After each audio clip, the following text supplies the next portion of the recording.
실수 줄임과 약함 이김이란 제목으로 하나님 말씀을 증거하도록 하겠습니다. 오늘 본문 말씀은 족보입니다. 그 설교자들 사이에 이런 말이 있습니다. 족보는 설교자의 무덤이다. 한마디로 말해서 할 말이 없다, 그런 뜻입니다. 근데 저는 그렇다고 생각하지 않습니다. 이 족보를 잘 보면은 어떤 흐름이 있을 때 변곡점을 보여줍니다. 그래서 핵심이 무엇인지를 파악할 수 있어요. 또 다른 말로 하면 매듭과 시작이 있습니다. 그래서 족보가 나올 때 뭐가 하나 매듭이 지어지고 족보가 나올 때 어떤 새로운 시작이 됩니다. 뭐 노아 족보 나올 때 그런 거 보면은 알 수 있습니다. 유익이 된다라는 것입니다.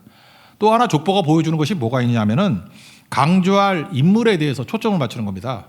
족보를 보면 누구를 제대로 봐라, 이 사람이 강조될 인물이다, 이걸 확 부각시켜 준다라는 것입니다. 오늘 나온 이 족보는 후자에 속합니다. 이 사람을 바라보라. 누구겠습니까? 모세 아니면 아론이겠죠. 근데 우리는 얼핏 생각하면 출애굽기 그러면 모세를 초점 맞출 줄 아는데 아닙니다. 오늘 족보의 핵심은 아론이라는 것입니다. 아론을 주목하라. 아론이 핵심이다. 그걸 보여주고 있습니다. 야곱의 12아들이 있습니다. 쭉 설명을 하는데 1번, 2번, 3번 아들만 설명하고 있어요. 1번이 르우벤이죠. 르우벤 딱 한 줄. 둘째 아들이 시므온인데 시므온 딱 한 줄.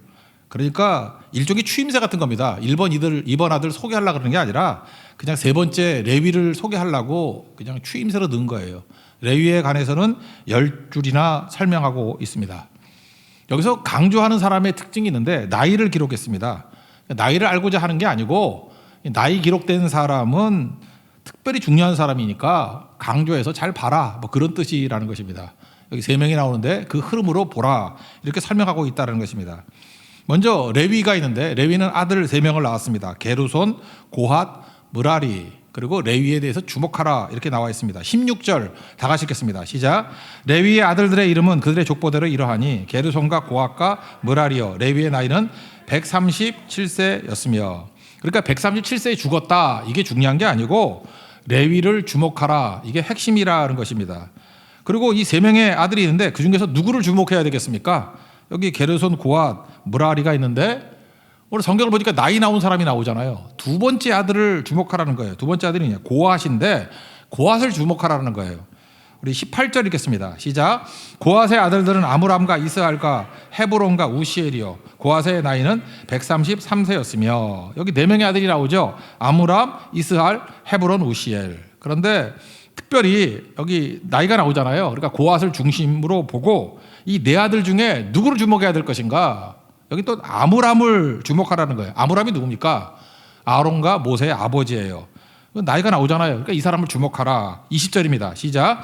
아므람은 그들의 아버지의 누이 요게벳을 아내로 맞이하였고 그는 아론과 모세를 낳았으며 아므람의 나이는 137세였으며. 그러니까 137년 살았다가 중요한 게 아니라 그를 주목하라. 그러니까 3명 바라보라는 거죠. 이 여러 아들들이 있는데 레위를 초점 맞춰야 되고 둘째 아들인 고핫을 또 강조해야 되고 그의 아들 중에 첫 번째 아들인 아므람에 대해서 초점을 맞추라, 그런 얘기입니다. 근데 아므람의 아들이 아론과 모세가 있잖아요. 그 중에 누구에게 초점 맞추라고요? 모세는 나오지도 않아요. 그 첫 번째 아들인 아론에게 초점 맞춰라. 아론의 4명의 아들을 또 소개하고 있습니다. 그게 23절이에요. 23절 읽겠습니다. 시작. 아론은 아미나베의 딸 나손의 누이 엘리사바를 아내로 맞이하였고 그는 나답과 아비오와 엘르아살과 이다말을 낳았으며. 이 4아들이 되게 중요하죠. 그런데 첫 번째 아들과 두 번째 아들 나답과 아비우는 레위기 10장 1절과 2절을 보니까 여호와께서 명령하지 아니한 다른 불로 여호와께 분향드리다가 불이 내려와서 죽었습니다. 그러니까 1번, 2번 아들은 초반에 죽어버렸어요. 나답과 아비우는. 그래서 실질적인 아들이 4명이었는데 아론의 아들은 2명이 주로 사역을 다하죠. 엘르아살과 이다말. 근데 이 2명의 아들 가운데 누구에게 초점을 맞춰야 되느냐? 엘르아살에게 초점을 맞추라는 거예요. 그래서 엘르아살의 아들이 비느하스인데 비느하스는 굉장히 중요한 역할을 감당합니다. 이스라엘 민족에 있어서 가장 아픈 추억 중에 하나가 뭐냐? 민수기 25장에 나오는 모압 여인들과 집단 행음을 했던 사건이 나오죠. 그걸 바알 부올 사건이라 그래요. 되게 중요한 사건인데 발람 선지자가 발락의 요청을 받아들여가지고 시험에 들게 만든 사건 아닙니까? 그래서 되게 성경이 뭐 여러 차례 반복되는 얘기예요. 바알 부올을 기억하라. 이게 이스라엘에게 큰 범죄 사건이었거든요. 근데 이걸로 이스라엘이 멸망당할 뻔했는데 비느하스가 일어나가지고 여호와의 질투를 가지고 칼 들고 3,000명을 죽여버리죠. 그때 여호와의 진노가 식었다. 그래서 구원받게 되었다.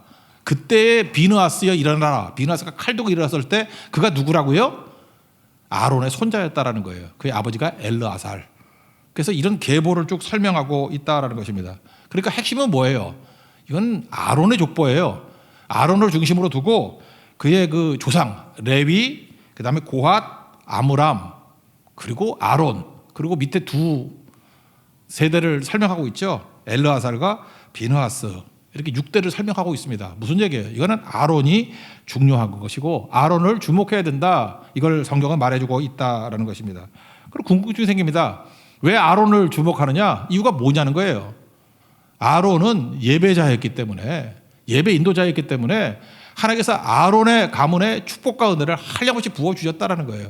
이게 핵심이죠.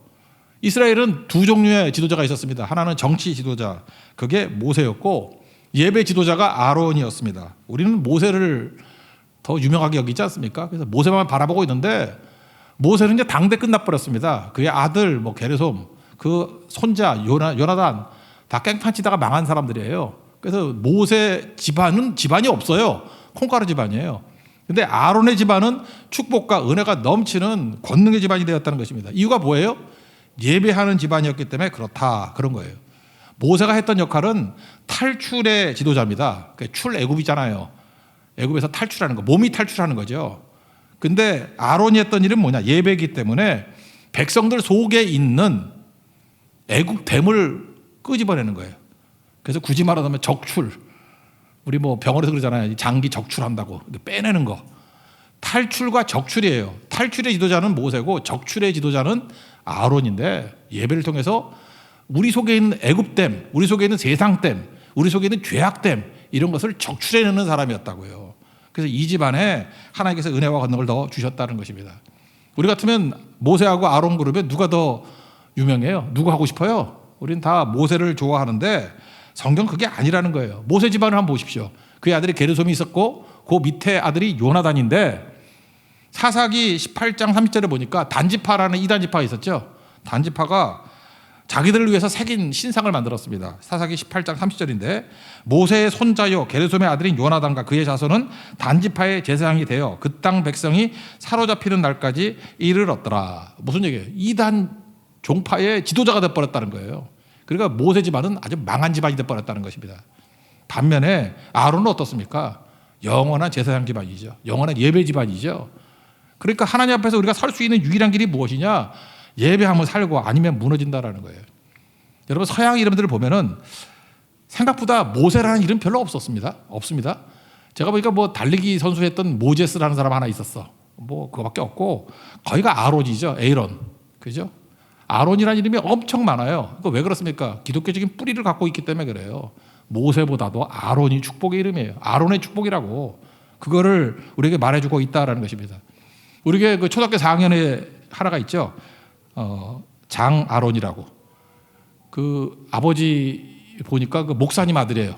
아주 집안에 뿌리가 있는 것 같아요. 그죠? 그러니까 우리 같으면 그냥 멋모르고 장모세 그럴 것 같은데 아니죠. 장모세 그러면 그 집안 콧가루 집안인데 장아론. 그러니까 그 아버지 때부터 아는 거죠.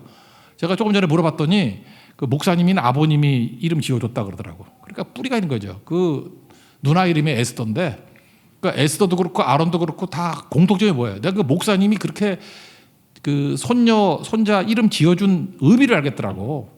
주변에 영향을 미치는 사람이에요, 둘 다. 에스더는 민족을 살렸고 아론은 민족을 예배자로 구원한 거잖아요. 그러니까 깊은 뜻이 있더라고요. 그러니까 아론의 축복이었다, 이런 겁니다. 지나갈 거 보니까요, 예배 드리는 가정은 최후 승리합니다. 우리 겉으로 볼 때는 모세 되게 유명해 보이고 혁혁한 공로를 세운 것 같이 보이죠. 오래 못 가요. 근데 끝까지 가는 건 예배라는 것입니다. 은혜의 물줄기라는 게 있죠. 은혜의 물줄기가 계속해서 흐르기 위해서는 예배하는 가정이 돼야 된다라는 것입니다. 가인과 아벨을 보십시오. 가인이 똑똑하고 유능하고 그럴 수 있죠. 아벨 차이점이 뭡니까? 그 안에 장자다 소용없어요. 실력 이런 거 소용없어요.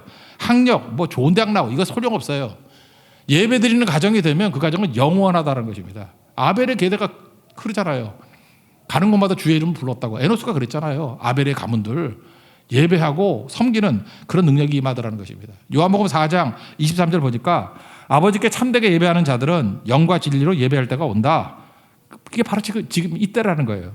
아버지께서는 자기에게 이렇게 예배하는 자들을 찾으시느니라. 하나님은 영이시니 예배하는 자가 영과 진리로 예배할지니라. 여러분 다른 소망 갖지 말고 예배 드리십시오. 예배 드리는 가정이 되면 아론의 축복이 넘쳐나는 명문 가정이 될 수 있고 생명의 능력이 다 임하게 된다라는 것입니다. 제가 인생을 살아보니까 이제 많은 사람들을 이렇게 접하지 않습니까? 목회 중에 뭐 간접 경험을 할 때도 되게 많이 있습니다. 살아보니까 예배하는 자가 승리하더라고요. 그 이유가 뭔가 생각해보니까 우리 많은 사람들이 인생에서 대박을 찾습니다. 대박. 그죠? 대박을 찾아요. 근데 인생은 대박으로 승리하는 게 아니더라고요. 제가 보니까 대박 맞은 사람도 봤어요. 뭐 이런 대박 저런 대박. 뭐 이래서 공부도 별로 못하는데 서울대 간 사람도 있어요. 그죠? 대박이에요 이거. 내가 봤어요. 그 뭐 미달 뭐 이래가지고.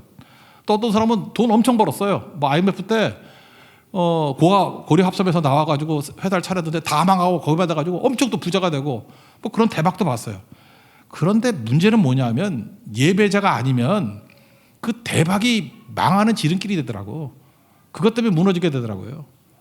반면에 예배자가 되면요 특징이 뭐냐? 인생은요 사고침을 합니다. 사고침을 알아요. 인생은 대박이 아니라 실수를 줄이는 게 인생이에요. 실수를 줄일 수 있는 사람이 누구냐? 예배자예요. 꾸준하게 주님과 동행하고 예배 드리면 실수가 줄어들더라고. 그래서 은혜가 뭔지 알아요? 은혜는 대박이 아니고 실수를 줄이는 겁니다. 대부분은 실수에서 넘어지는 거예요. 대부분의 어려움은 실수에서 무너지는 거라고. 근데 예배차는 실수를 줄이더라고. 실수를 이기더라고. 제가 최근에 그 찬양 가운데 옛날 찬양 그런 거 있죠. 나의 반석이신 하나님.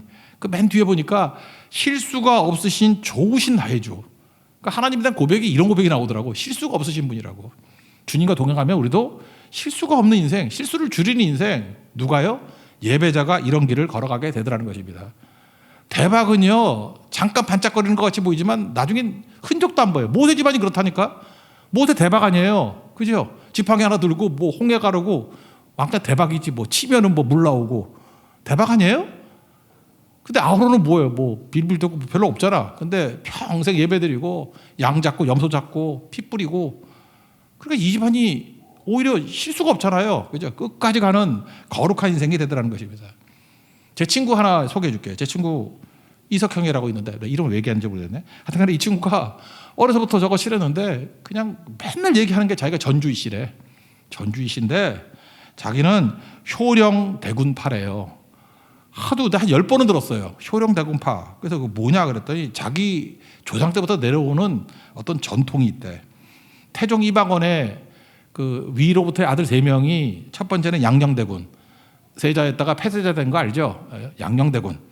두 번째가 효령대군. 자기가 거기 파래. 세 번째가 충녕대군.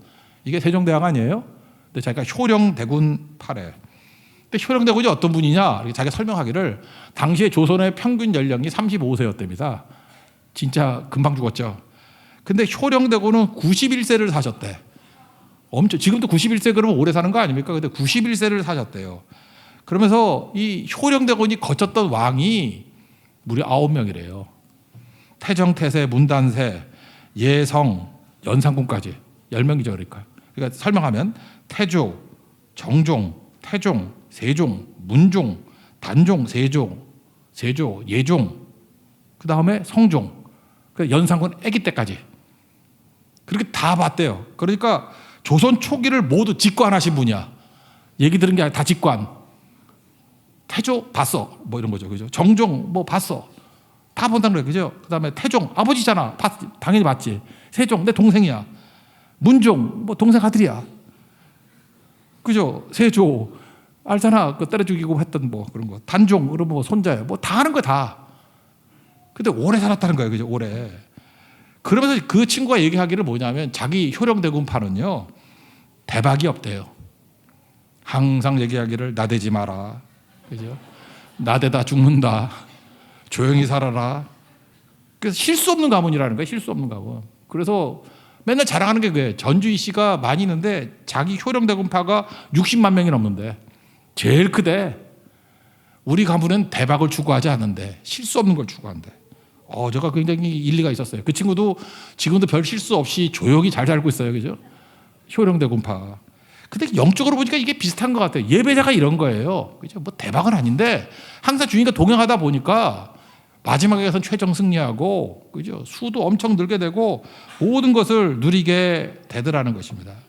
이게 바로 뭐예요? 영적인 아론의 축복이고, 영적인 효령대군파의 축복이고, 예배하는 자의 가정은 그 짐이 없다라는 거예요. 여러분 삶도, 여러분의 가정도 예배하는 자가 되어서 실수를 줄이고 항상 하나님 축복의 통로가 될 수 있는 거룩한 가정 되기를 축원합니다. 이게 예배자의 축복이라는 거예요. 두 번째 내용은 뭐냐? 예배는 우리의 약함과 수치를 이기게 만든다라는 것입니다. 이 성경에 나오는 족보를 보면요, 뭐 숨기는 게 별로 없어요. 이렇게 가감없이 기록을 했다는 것입니다. 우리 같으면은 부끄러운 거, 수치스러운 내용들을 이렇게 좀 가리고 싶은데 그냥 있는 그대로 다 보여주더라는 거예요. 특별히 아론과 모세의 아버지 어머니가 이 족보가 좀 이상해. 20절 한번 읽어보세요. 20절 시작. 아므람은 그들의 아버지의 누이 요게벳을 아내로 맞이하였고, 거기까지. 아므람이 아버지잖아요. 근데 아버지가 누구하고 결혼했어요? 아버지의 누이하고 결혼했대. 아버지 누이가 뭐예요? 고모하고 결혼했대. 고모하고. 이게 뭐 말이 돼요? 성경 보면 근친 결혼 반대하거든요. 근친 결혼 하지 말라 그래요. 그죠? 이거 엄격하게 말하는데, 특별히 레위기 18장 같은 데 보면 근친 상간에 대해서 엄격하게 얘기를 합니다. 율법이. 근친 상간하면 안 된다. 그래서 뭐 여러 가지 나오는데 구체적으로 고모도 나와요. 레위기 18장 12절 보니까 너는 내 고모의 하체를 범하지 말라. 그는 내 아버지의 살부친이라. 그런데 물론 율법 받기 이전이지만 이 집안이 뭐예요? 고모하고? 저도 우리 고모 생각하는데 고모하고 생각도 아찔해. 그죠? 이 콩가루 집안이죠. 이게 뭐 이거 속담 말하면 개족보지. 이게 뭐예요, 이게? 근데 이런 거를 가감없이 다 설명한다는 것입니다. 이거 사실은 아론 때도 이거 자랑스러운 거 아니었을 거라고. 이게 윤리적이지도 않고, 그죠? 이게 뭔가 부끄러움이고 약함이고 그러잖아요. 근데 이걸 예배자가 되니까 이 모든 약함을 극복하더라는 거예요. 이기더라는 거예요. 약함도 이기고 부끄러움도 이기더라는 거예요. 우리도 약하고 부끄러운 거 있죠. 우리 결혼 앞서고 막 할 때 이렇게 말하고 싶지 않은 거 있고 드러내고 싶지 않은 거 뭐 그런 거 있잖아요. 이 집안에 약점들이 있었다고. 근데 이걸 다 극복했던 이유가 뭐예요? 예배자 되니까 다 이기더라는 것입니다. 예수님 족보도 보세요. 마태복음 1장에 보면은 마리아 빼놓고 4명의 여자가 나오는데 다 정숙하지 않은 여자야. 그 예수님의 족보 가운데 다말이라는 여자가 먼저 나오죠. 다말. 시아버지가 유다잖아요. 그죠? 이렇게 야곱의 4번째 아들 유다. 시아버지하고 사이에서 애를 낳았어. 그것도 쌍둥이. 그래서 이름이 베레다 그래서 베레스잖아. 베레스 세라. 그거 모르세요? 시아버지하고 며느리하고 입에 담기도 해괴망측이에요. 그죠? 다말이 다말. 라합이라고 나와요. 라합은 누구예요? 앞에 이름이 붙죠? 기생 라합. 몸 파는 여자 아니에요. 그 보아스 어머니라고. 보아스 어머니. 그 다음에 룻은 어떻습니까? 모압 여인. 모압 여인, 아까도 얘기했잖아요. 민수기 25장에 나오는 바알보골 사건. 그래서 이스라엘 백성들에게 모압 여인이라는 것은 느낌이 어떤 느낌이냐 하면은 라스베가스에 있는 길거리 여인 뭐 그런 느낌이에요. 근데 그 예수님 족보에 들어가잖아. 모압 여인, 룻이 들어가잖아요. 바세바 이름도 안 나와요. 바세바는 이름이 안 나고 우리아의 아내에게서 솔로몬을 낳았다 이렇게 나온다고. 부끄러운 이름이잖아요. 근데 이 가문이 어떻게 해서 일어서게 됐어요? 예배가 모든 것을 다 뒤집을 수 있다는 것입니다. 하나님 붙드시면 돼요. 하나님 붙드는 게 바로 뭐예요? 워시퍼. 예배자가 되면 이런 모든 약함도 이기고 부끄러움도 이기고 수치도 이길 수 있고 모든 걸 다 이길 수 있다라는 것입니다. 우리 삶 가운데도 얼마나 가리고 싶은 부끄러움이 있습니까? 주홍 글씨가 있잖아요. 인생 가운데 이렇게 지우고 싶은 게 있잖아요. 안 지워지잖아요. 이길 수 있는 길이 무엇입니까? 아론의 가문같이 예배자가 되면 모든 것을 다 극복하고도 남을 수 있다라는 것입니다. 아파하지 말고 예배로 승리할 수 있는 하나님의 종 되길 바랍니다. 여기 사이드로 내일 이제 특별 새벽 기도 때 또 살필 내용인데 고라 자손이 있죠. 고라 자손. 그러니까 아론의 아버지가 첫째 아들이고 둘째 아들이 이스할이거든요. 이스할의 아들이 고라래요. 그러니까 고라는 사촌이에요. 사촌. 그거 한번 읽어봅시다. 21절입니다. 시작. 이스라엘의 아들들은 고라와 네벡과 시그리오 여기까지만 봅시다. 이스라엘의 아들이 고라래요. 그러니까 사촌 동생이죠. 근데 이 사촌 동생이 했던 일이 뭐죠? 민수기 16장에 보니까 반역을 했어요. 반역. 고라의 반역이라 그러잖아요. 사촌 동생이 글쎄 반역을 해가지고 먼 집안 사람 다 집안끼리 막 싸우려고 그랬다고. 하나님께서 줄서 그래놓고 난 다음에 이 고라 자손은 어떻게 하죠? 땅이 갈라져서 250명이나 되는 반역 세력이 있었거든. 다 죽여버리잖아요. 그래서 고라 그러면 저주의 상징, 심판의 상징이죠. 하나님께서 살아있는 채로 천국에 들어간 사람이 둘이 있죠. 하나가 뭐예요? 에녹을 갖다 살아있을 때 데려가셨다. 엘리야도 그렇죠. 살아있을 때 천국으로 데려가셨다. 뭐 그런 거 나오잖아요. 근데 살아있을 때 지옥 간 사람이 누구예요? 고라 자손들이에요. 고라와 250명. 땅이 쫙 갈라져가지고 다 빠져 죽었어. 그걸 다시 합쳐졌어. 엘리베이터 문 같아. 벌어져서 죽이고. 다 죽였냐? 합치고. 그러니까 저주의 상징이라고 해요.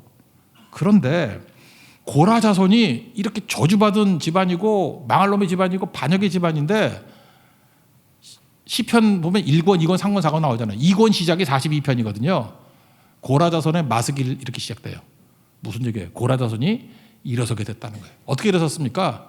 예배자였기 때문에.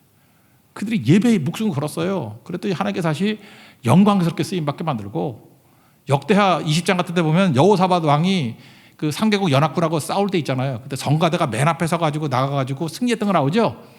그때 그 성가 대장의 헤렘, 이 고라 자손들이에요. 그들이 목숨 걸고 나가서 찬송으로 성가대의 힘으로 승리하게 만든다고. 시편 84편 같은 거는 고라 자손의 시예요. 우리 축복의 사람 노래 부르잖아요. 그죠? 주께 뭐 복을 얻고 뭐 시온에 들어가 있는 자들에게는 뭐 그런 거 나오죠. 그게 고라 자손의 축복이라고. 하나님께서 우리에게 의뢰와 언능을 주셨다고. 가장 수치스럽고 가장 부끄러웠던 집안이 역전이 됐던 게 바로 뭐예요? 예배라고. 우리 집안이 별로 안 좋습니까? 그 믿음도 없는 집안이었고 뿌리도 없는 집안이었고 다 초라해요. 고라 자손이 그런 집안이었거든. 근데 예배자가 되니까 다 역전이 되고 온전하게 서게 되더라는 것입니다. 여러분 예배를 통해서 역전하는 고라 자손의 축복이 많은 하나님의 거룩한 종 되기를 바랍니다. 이게 너무너무 중요한 거죠. 그래서 예배는 이 공동체가 되게 중요한 거예요. 함께 예배드리는 성도가 있으면은 같이 살아날 수 있다는 것입니다. 제가 어렸을 때 뭐 요즘은 잘 안 하지만 어항 같은 거에 이렇게 금붕어 키우잖아요. 금붕어 키우는데 제가 문제는 몰랐어요. 제가 게을러서 그런지 모르지만 물을 안 갈아줬어. 한 넉 달 동안. 안 갈아주니까 똑똑하고 건강하고 야무진 금붕어를 사와도 집어넣으면 다 죽어. 이유가 뭐냐? 병든 어항이기 때문에 그래. 그 물이 병들었어. 뭘 집어넣어도 비실비실 하다가 나중엔 다 죽어. 근데 우리 외삼촌이 한 분 계시거든요. 그분은 하여튼 부지런한가 봐. 하여튼 어항도 제 거보다 한 4배는 컸어. 엄청 컸다고. 근데 우리 집에 있던 그 비실비실 다 죽어가는 금붕어가 있길래 이제 가져가더라고. 그랬더니 그 삼촌의 건강한 어항에 집어넣으니까 비실비실하고 약하고 죽어가던 금붕어가 성령 충만해서 건강해지고 팔팔 뛰고 다 살아나기 시작하더라고. 그때 제가 깨달은 게 이거예요. 아, 병든 어항이 있고 건강한 어항이 있구나. 홀로 뛰는 거 아니에요. 이게 주변에 있는 이게 도와주는 게 다 있다고. 예수는 홀로 믿는 거 아니에요. 자습해서 믿는 거 아니라고. 누군가의 영향을 받는 거라고. 저는 우리 교회가 이런 건강한 어항 같은 그런 거룩한 교회가 되길 바랍니다. 그럼 같이 사는 거예요. 우리 특사라 그러죠. 특별새벽 기도 때 같이 건강한 어항이 되는 거예요. 내가 건강해지면 주변도 살립니다. 병든 사람 살리고 빌빌대는 병든 어항에 있던 또 다른 성도들이 살아날 수 있는 능력이 임하게 되는 거라고. 그 영향력이라는 게 얼마나 큰 건데 보고 배우는 거예요. 영향력이라는 게 같이 있기만 해도 이게 생기가 전달되고 막 그러는 거라고요. 지난 주간에 우리 말씀 가운데 그런 게 있었죠. 우리 웬만하면 좀 성경도 영어 성경 그 NLT 같은 거 좀 보라고. 그 쉬운 성경하고 NLT 그 New Living Translation NLT 그 참 성경 좋다고 평신도들이 읽기 참 좋다고 그래서 그 하나쯤 다 샀으면 좋겠다라고 설교를 했더니 우리 성도들이 참 그 자세가 좋은 것 같아. 또 그걸 사겠다고 또 교보문고를 갔는가 봐. 그때 교보문고에서 오늘 왜 이렇게 이거 사러 온 사람이 많아요? 그러더니 품절이 돼버렸대.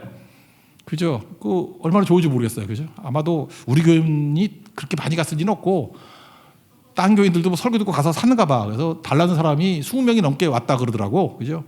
그러니까 참 우리나라 묘해. 20명만 가도 품절이 돼. 예, 그 정도로 몇 건 없는 곳인데, 예. 좋은 거 아니에요? 좋은 거. 그죠? 그 NLT 보겠다고, 그죠? 같이 성경 보겠다고. 그러니까 얼마나 좋은 영향입니까? 이게 뭐예요? 건강한 어항 같은 모습이 될 수 있다라는 것입니다.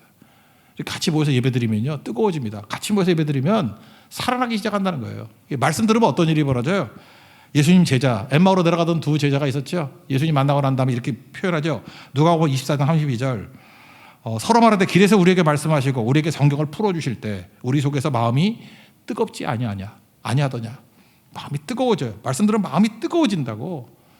여러분 같이 예배드리고 말씀을 나눌 때 왜 이게 중요한지 알아요? 이렇게 성경도 보고 뜨겁게 되고, 제가 보니까 전도도 그래요. 이렇게 정교하게 하나님 말씀을 증거한다고 증거되는 게 아니라 뜨거운 말씀을 증거할 때, 똑같은 말씀도 뜨거워졌을 때 전달이 되더라고. 말씀에도 온도가 있습니다. 어떤 사람은 그 온도가 30도밖에 되지 않아요. 그럼 미지근하죠. 30도쯤 되면은 자기 혼자 좋아. 큐티하기 좋고 묵상하기 좋을 정도. 근데 어떤 사람은 말씀이 들어와서 100도로 끓어오르는 말씀이에요. 그럼 수증기가 된다고. 전달이 돼요. 흘러넘치게 된다는 것이며 그게 능력이죠. 예레미야가 그랬던 것 같아요. 예레미야가 핍박이 많고 뭐 사람들이 안 듣고 그러니까 열받아가지고 예레미야 20장 9절 보니까 내가 다시는 여호와를 선포하지 않겠어 결심했어요. 내가 그의 이름으로 다시는 말하지 않을 거야 다짐했어요. 그런데 다짐하면 뭐래? 결심하면 뭐래? 속에서 100도를 끓고 있는데 나의 마음이 불 붙는 것 같아서 골수에 사무치니 답답하여 견딜 수가 없어 다시 증거한다고. 그러니까 말씀의 온도가 중요한 거예요. 우리 공동체가 그래서 중요한 것입니다. 같이 뜨거워지는 거예요. 뜨거워지는 거. 이게 얼마나 중요한지 모르겠어요. 여러분 그런 거 있죠. 우리 뇌에도요.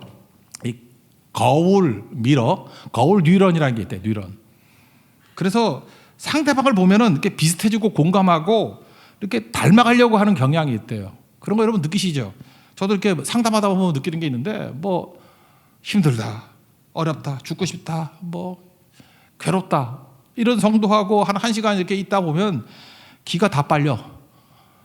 기 빨려가지고 배도 고파. 그리고 나도 정신을 못 차리겠어. 정신을. 그 왜 그러냐? 이게 거울 뉴런이에요. 이게 영향 받는다고. 그래서 우울한 사람 옆에 가 있으면 같이 우울해지고 그래요. 부정적인 사람 옆에 가 있으면 같이 부정적이 돼버리고 그런다고.